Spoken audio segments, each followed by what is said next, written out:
नमस्ते मुलांनो. तुम्हाला मी आता जो कहाणी लेखनाचा व्हिडिओ टाकलेला आहे, त्याच्यामध्ये एक मुद्दा आणखी सांगायचा असा राहिला, तो म्हणजे लेखनाची भाषा ही भूतकाळी असली पाहिजे.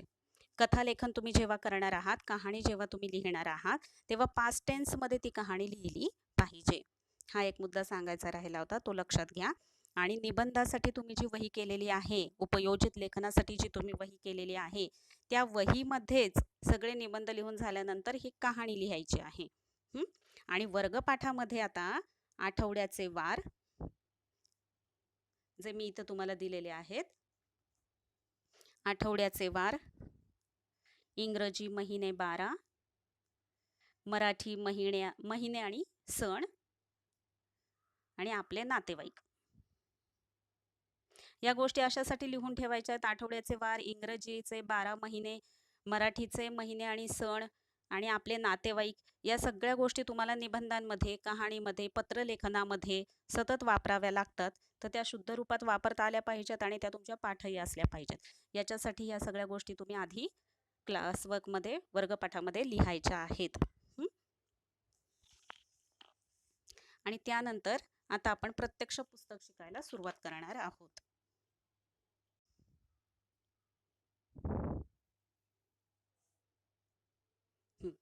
आता इथे पहा, मराठी अक्षर भारती इयत्ता 10वी. म्हणजे सुरुवातीला तुम्हाला जे पुस्तक होतं ते वाचन पाठ म्हणून होतं. आता मात्र त्याचं शीर्षक नाव बदलण्यात आलेलं आहे.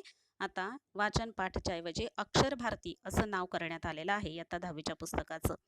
आता हे जे समोर तुम्हाला सगळ्यात पहिलं दिसतं आहे, याला म्हणायचं मुखपृष्ठ. हे आहे मुखपृष्ठ, सगळ्यात सुरुवातीचं पृष्ठ. पृष्ठ म्हणजे पान. आता या मुखपृष्ठावरती आपल्याला काय काय दिसतं आहे, तर एक गुरुजी आहेत, शिक्षक आहेत, त्यांचे विद्यार्थी आहेत.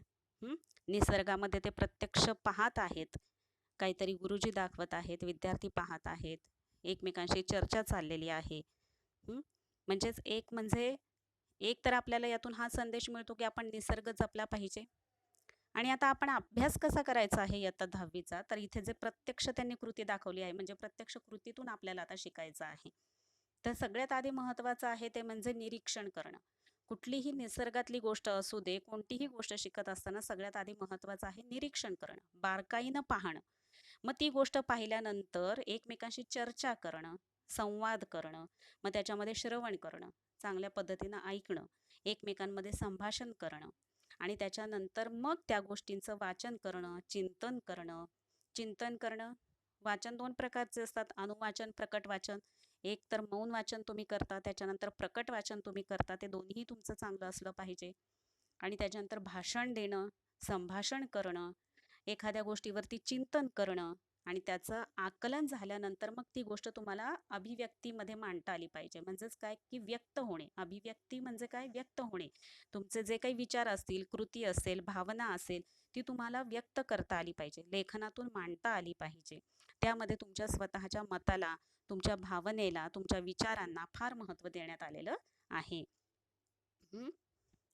आणखीन पुढे जाऊन आपल्याला काय दिसतं आहे, छान निसर्ग दिसतो आहे. तो हा निसर्ग आपण असाच छान प्रकारे जपला पाहिजे, हा एक संदेश आपल्याला त्याच्यातून मिळतो. त्याचप्रकारे आपल्याला इयत्ता 10वीमध्ये कशा प्रकारे आता अभ्यास करायचा आहे, ती भूमिका सुद्धा आपली या चित्रामधून स्पष्ट होते. याच्यानंतर एकदम शेवटी पहा, हे आहे मलपृष्ठ. सगळ्यात सुरुवातीचं जे पान आहे त्याला म्हणायचं मुखपृष्ठ आणि सगळ्यात शेवटचं आहे त्याला म्हणायचं मलपृष्ठ. मलपृष्ठावरती तुम्हाला काय दिसत आहे, निसर्ग आहे, प्राणी आहेत, हत्ती आहेत, वाघ आहेत, हरिण आहेत. इथे आपल्याला दिसतं की गवत खाणारं हरिण आहे, हरणावरती अवलंबून असलेलं वाघ आहे. म्हणजे निसर्गामध्ये प्रत्येक गोष्ट ही एकमेकांवरती अवलंबून आहे. त्याच्यामुळे निसर्ग सुद्धा टिकला पाहिजे, इथली जनावरं, गुरं, ढोरं ही सुद्धा जगली पाहिजेत आणि त्याचबरोबर मनुष्य प्राणी सुद्धा जगला पाहिजे. म्हणजेच निसर्ग, प्राणी, मनुष्य प्राणी हे सगळे एकमेकांच्या हातात हात घालून जगले पाहिजेत. हे सगळे एकमेकांवरती अवलंबून आहेत. त्याच्यामुळे निसर्ग टिकला तर प्राणी टिकतील, तर मनुष्यजात टिकेल. त्याच्यामुळे आपण सगळे एकमेकांवरती अवलंबून असल्यामुळे सगळ्यांनीच एकमेकांच्या जगण्याला मदत केली पाहिजे. जंगल नष्ट करता कामा नयेत. अशा प्रकारचा संदेश आपल्याला याच्यामधून मिळतो. त्यामुळे निसर्ग सृष्टी जपली पाहिजे, प्रत्येकाचा जीव जपला पाहिजे, हा संदेश याच्यातून मिळतो. आता पुस्तक उघडल्यावरती पहा, मराठी अक्षर भारती इयत्ता 10वीचं मुलगा आणि मुलगी दोघंही सायकलवरून शाळेत जाताना दिसत आहेत. म्हणजे शिक्षणामध्ये मुलगा असू दे नाहीतर मुलगी असू दे, सगळ्यांना समान अधिकार आहे शिक्षणाचा. त्याच्यानंतर पहा, भारताचे संविधान, राष्ट्रगीत, प्रतिज्ञा, प्रस्तावना. प्रस्तावनेमध्ये लक्षात घेण्यासारखे मुद्दे कोणते आहेत? तर पाठांतराचे तुम्हाला दडपण, पूर्वी पाठांतरावरती फार भर होता. आता पाठांतराचं तुम्हाला आता दडपण राहणार नाहीये की एवढं पाठ करायचं का, तेवढं पाठ करायचं का. पाठांतराचं दडपण आता नाहीये. आता तुम्हाला भाषा शिकायची आहे. त्या प्रत्येक पाठानंतर तुम्हाला स्वाध्यायांची रचना दिलेली आहे. त्या स्वाध्यायांची रचना अशा प्रकारची करण्यात आलेली आहे की आकलन शक्ती, अंडरस्टँडिंग पॉवर, विचारशक्ती, थिंकिंग पॉवर, कल्पनाशक्ती, इमॅजिनेशन पॉवर, सृजनशीलता, काहीतरी इनोव्हेटिव्ह असं काही तुम्हाला करायचं असेल तर त्याच्यासाठी अशा प्रकारच्या स्वाध्यायांची रचना करण्यात आलेली आहे की तुमची आकलनशक्ती, विचारशक्ती, कल्पनाशक्ती आणि सृजनशीलता या सगळ्या गोष्टींना वाव मिळणार आहे, संधी मिळणार आहे. शिवाय याच्यामध्ये संकेतस्थळांची यादी देण्यात आलेली आहे, वेबसाईट देण्यात आलेली आहे, QR कोड दिलेला आहे. याच्याद्वारे तुम्ही दृकश्राव्य साहित्य जे आहे, दृकश्राव्य म्हणजे जे पाहता पण येणार आहे आणि ऐकता पण येणार आहे, असं साहित्य आपल्याला याच्यात उपलब्ध झालेलं आहे, अवेलेबल झालेलं आहे. तर त्याचा सुद्धा तुम्ही लाभ घेऊ शकता. हे सगळं या प्रस्तावनेमध्ये सांगितलं. तर प्रत्येकानं प्रस्तावना सुद्धा वाचायची आहे. आता भाषाविषयक क्षमता, द्वितीय भाषा मराठी शिकत असताना भाषाविषयक कोणत्या क्षमता, ॲबिलिटी तुमच्यामध्ये आल्या पाहिजेत ते सुद्धा इथं दिलेलं आहे. त्याचं सुद्धा व्यवस्थित वाचन करायचे.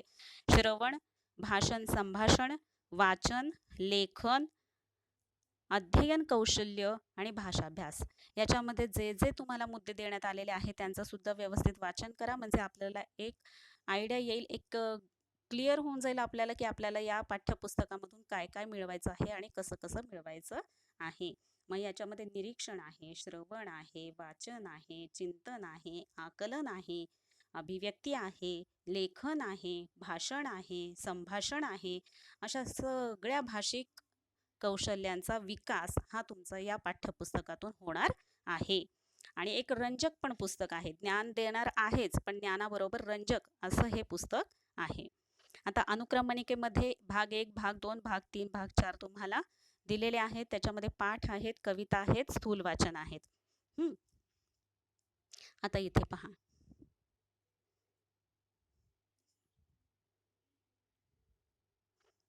तू बुद्धी दे ही पहिली प्रार्थना आहे. भाग 1 त्यातली पहिली प्रार्थना आहे, तू बुद्धी दे. बुद्धी दे, मती दे, समानार्थी शब्द. त्याच्या आधी मी तुम्हाला सांगते की आपल्याला अभ्यास कसा करायचा आहे. तर सगळ्यात आधी आपल्याला जी कविता किंवा जो पाठ मी शिकवणार आहे तो आधी सगळ्यांनी वाचलेला असायला हवा. त्याच्यानंतर मी जेव्हा शिकवेन तेव्हा मी शिकवल्यानंतर पुन्हा एकदा वाचायचा की आपल्याला जर काही समजलं नसेल तर ते पाहण्यासाठी. म्हणून आधी तुम्ही ती कविता किंवा तो पाठ वाचलेला असला पाहिजे. स्वतः शब्दांचे अर्थ मिळवायचेत, वाक्प्रचारांचे अर्थ मिळवायचेत, म्हणींचे अर्थ मिळवायचेत. आणि जेव्हा मी शिकवते तेव्हा तुम्ही क्रॉस चेक करायचे की मीच न सांगितलेला अर्थ आणि आपण काढलेला अर्थ बरोबर आहे का. म्हणजे स्वयं अध्ययनाला फार महत्त्व आहे आता. त्याच्यामुळे सेल्फ स्टडीला फार महत्त्व आहे. त्याच्यामुळे सेल्फ स्टडी करणं फार गरजेचं आहे. सुरुवातीला तुम्ही वाचन करायचंय, स्वतः शब्दांचे अर्थ, वाक्प्रचारांचे अर्थ, म्हणींचे अर्थ काढायचेत. अर्थ जेवढा समजून घेता येईल तेवढा समजून घ्यायचा आणि मग शिकवताना मात्र तपासून पाहायचंय की जो आपण अभ्यास केलाय तो बरोबर आहे की नाही. आणि मग शिकून झाल्यावरती पुन्हा एकदा त्याचं वाचन करायचं. हे मी पुन्हा सांगणार नाही, हे वर्षभरासाठी आहे. पुस्तकातला प्रत्येक पाठ किंवा कविता ही आधी वाचली गेली पाहिजे, शिकवल्यानंतर पुन्हा एकदा वाचली गेली पाहिजे, परीक्षेच्या काळात वाचली गेली पाहिजे. पाठ्यपुस्तकाचं वाचन हे वारंवार झालं पाहिजे, जेणेकरून तुम्हाला आत्ताचा जो पॅटर्न आहे तो सोडवणं सोपं जाऊ शकेल. आता पहा, तू बुद्धी दे ही कविता गुरु ठाकूर यांची आहे. 1968 हा त्यांचा जन्मदिवस आहे. प्रसिद्ध कवी, गीतकार, स्तंभलेखक, नाटककार, कथा, पटकथा आणि संवाद लेखक. कवी आहेत, कविता रचतात, गीतकार गीतांची रचना करतात, स्तंभलेखक न्यूजपेपरमध्ये, वर्तमानपत्रामध्ये एक बाजूला असं खांब असल्याप्रमाणे लेखन केलं जातं पहा, त्याला म्हणायचं स्तंभलेखक आहेत. नाटककार नाटकांची रचना केलेली आहे, कथा लिहिलेल्या आहेत, पटकथा लिहिलेल्या आहेत आणि संवाद लेखक सुद्धा आहेत. मराठी चित्रपटांसाठी त्यांनी लिहिलेली गीते अतिशय लोकप्रिय आहेत. मराठी चित्रपटांसाठी सुद्धा म्हणजे फिल्मसाठी सुद्धा त्यांनी अनेक गीतं लिहिलेली आहेत की जी लोकप्रिय आहेत, लोकांना आवडणारी आहेत. नटरंग, अगबाई अरेच्चा, घर दोघांचे, टाइमपास हे सगळे सिनेमे तुम्हाला माहिती असतील. डॉक्टर प्रकाश बाबा आमटे यांसारख्या अनेक प्रसिद्ध मराठी चित्रपटांसाठी त्यांनी गीतलेखन केले आहे. आता ह्याच्यातला हा जो महत्त्वाचा आहे डॉक्टर प्रकाश बाबा आमटे, त्याच्यासाठीच ही जी आपण आता प्रार्थना शिकणार आहोत ती वापरलेली आहे. अतिशय उत्तम सिनेमा आहे आणि त्याच्याच बरोबर ही जी प्रार्थना त्याच्यामध्ये घेतलेली आहे ती सुद्धा अतिशय उत्तम गायलेली आहे. ती मी तुम्हाला दाखवणार आहेच. डॉक्टर प्रकाश बाबा आमटे हा सिनेमा तुम्ही पाहिलात तर दुसऱ्यांसाठी जगणं काय असतं हे तुम्हाला कळेल आणि मग या प्रार्थनेचा अर्थ सुद्धा तुम्हाला चांगला स्पष्ट होऊ शकेल. प्रसिद्ध मराठी चित्रपटांसाठी त्यांनी गीतलेखन केले आहे. सर्वोत्कृष्ट गीतकार म्हणून त्यांना सन 2009 साली कला गौरव पुरस्कार व सन 2010 साली झी गौरव पुरस्कार यांनी सन्मानित करण्यात आले आहे. प्रस्तुत प्रार्थनेत सन्मार्ग, चांगला मार्ग, उत्तम मार्ग, सन्मती, सन्मती, चांगली मती आणि सत्संगती म्हणजे चांगली संगत यांचे महत्त्व कवीने अधोरेखित केले आहे.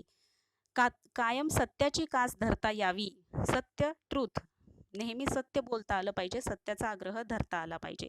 संवेदनशीलता जपण्यासाठी ताकद मिळावी, संवेदनशीलता दुसऱ्याची वेदना आपल्याला जाणवली पाहिजे. त्याच्यासाठी आपल्याला ताकद मिळाली पाहिजे. अनाथांचे नाथ होण्यास बळ मिळावे. अनाथ आहेत ज्यांना कोणी नाथ नाही, सांभाळणारं कोणी नाही, पाहणारं कोणी नाही, आधार देणारं कोणी नाही, अशांचा आपण नाथ होण्यासाठी आपल्याला बळ मिळावं, अशांना आपण आधार द्यावा आणि त्याच्यासाठी ईश्वराकडून आपल्याला बळ मिळावं व शाश्वत सौंदर्याचा ध्यास लागावा. शाश्वत अशाश्वत गेल्या वर्षी सुद्धा मी तुम्हाला हे सांगितलेलं आहे. शाश्वत जे कायम टिकणार आहे आणि अशाश्वत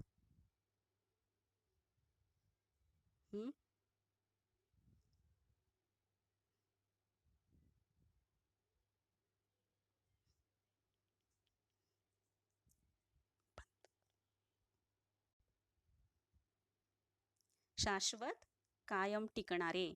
शब्दांचे अर्थ मुलांना लिहून घेत चला. जेव्हा जेव्हा मी सांगत असते तेव्हा पेन्सिलनं पुस्तकामध्ये लिहून घेत चला आणि नंतर वहीमध्ये लिहून काढा. 9वी 10वीला आपण काही सेपरेट लिहून देत नाही शब्दांचे अर्थ. शिकवतानाच मुलांनी ते अर्थ पेन्सिलनं पुस्तकामध्ये लिहून घ्यायचे आहेत आणि नंतर वहीमध्ये लिहून काढा. तर शाश्वत म्हणजे कायम टिकणारे आणि अशाश्वत म्हणजे ज्याची शाश्वती नाही, जे क्षणिक आहे. मग जे शाश्वत आहे असं जे सौंदर्य आहे तर त्याचा आम्हाला ध्यास लागावा, उत्कट इच्छा, तीव्र इच्छा मनामध्ये निर्माण व्हावी, या भावना प्रार्थनेतून व्यक्त झाल्या आहेत. आता आपण प्रत्यक्ष प्रार्थना पाहणार आहोत.